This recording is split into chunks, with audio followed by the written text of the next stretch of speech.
Welcome Home, a story by Judith Black, recorded live at Rab Hall, Cobble Square Library, April 20th, 2010, by massmouth. The PA system echoed, "Flight 436 from Bangor is arriving at gate 22. and I thought, thank God. The woman in the tasteful, sophisticated blue suit with the matching pumps and the lovely coif will not have to share the waiting room with the crazy lady much longer. The crazy lady would pace like a lion, and then she'd hit for 20 push-ups, and then she'd start nibbling on her nails, and then she'd pace again. And the crazy lady looked at the woman in the suit and thought, I should explain. So I walked over to her. Hi, I know the outpatients are out in force today, huh? I'm really sorry. It's just my son's a Marine, and he's just getting home from his first year and a half of combat duty. And she softened. Even the blue suit had a little less starch. My father was career Army.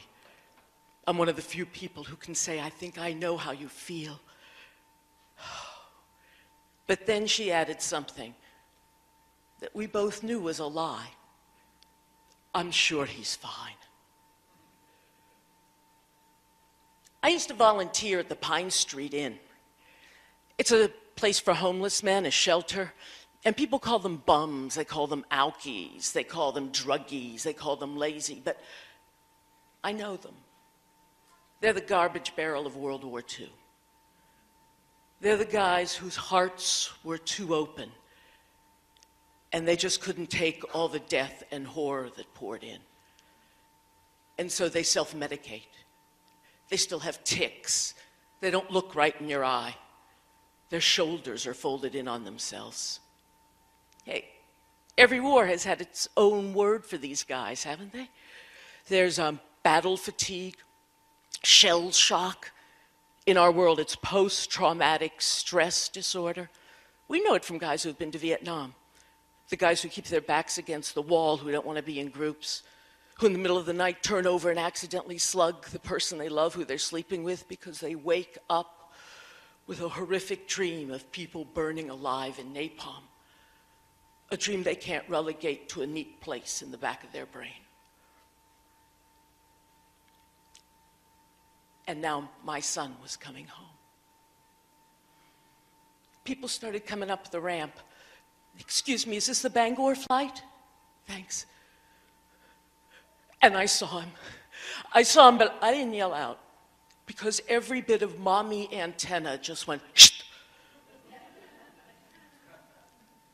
Oh, yeah. He still had that jaunty, I'm the king of the world walk. His big, broad shoulders held up that 6'3" frame. He still had that bad boy glint in his eye. Thank you. Kid! And I flew down the ramp, and I think I must have flung myself into his arms because I don't even remember coming back up. But we were almost out of the waiting area and laughing and talking, and I remembered I should say goodbye and thank you to the woman in the suit. And the makeup was pouring in streams down her cheek with her tears. I wanted to say, it's okay. Look, it's okay.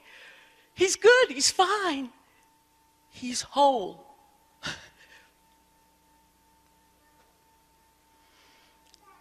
So far.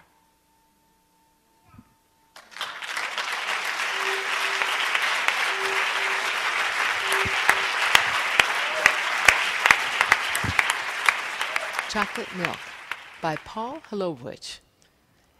Recorded live at Kennedy's Midtown, October 26th, 2009. It was our first Story Slam. It was Paul's first time telling a story. On the night of October 31st, 1999, you could see the pumpkin of the harvest moon setting over Iowa. My brother was 10, I was 6. We lived in a small house in Iowa, and we spent our time finding wizards in the willow trees, creatures in the cornfields, and horrors in the heat pipes that ran beneath our house. We were the kings of the night after dinner and kings of the mid-afternoon before. No one could stop us. Except our two sisters, who we despised. They would chase us around with perfume and we hated them. But this was All Hallows Eve, and my brother and I were coming back from a party at our local elementary school. The house was dark and there were no cars in the driveway. There was no indication that our parents were at home, and we knew that our sisters were at friends' houses.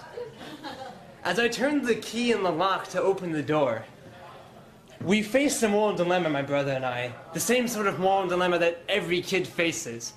It goes a little like this. I'm an angel. I'm a devil. Do your chores and be a good boy. Eat everything in the fridge.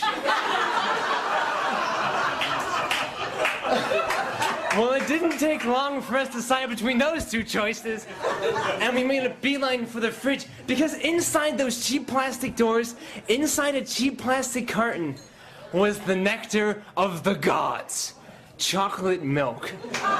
My brother and I never were allowed to have chocolate milk, due to the fact that I was a little bit faster, and a little bit bigger, a little bit older, and a little bit brighter. I reached the fridge first, got the carton, got a glass out of the cupboard, and poured myself a huge glass. My brother pulling out my leg, looking up at me, being like, come on, give me some of that.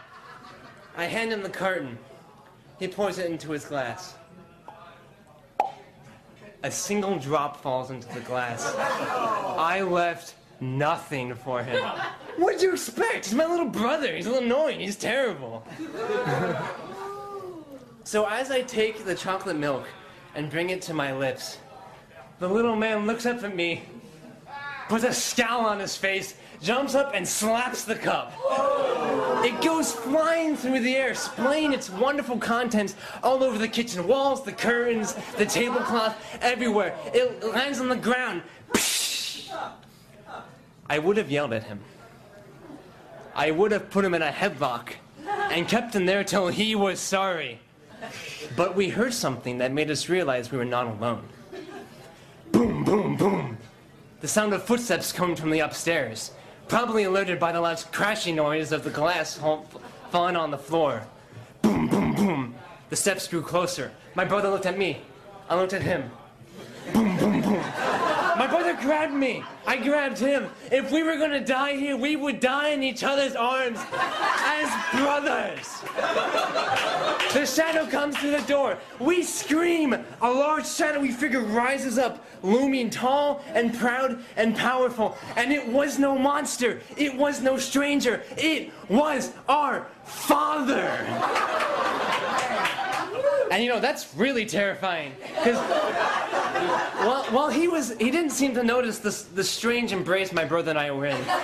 Instead, he looked past us to where the chocolate milk was staining the walls, staining the curtains, staining the tablecloth, running down onto the carpet. Do you think he was happy about that? No. He roared, "Who did this?" And again, my dull-eyed little brother flings me away from him, points at me and yells, "He did it!" So to this day, I will never share chocolate milk with my brother. And that's that.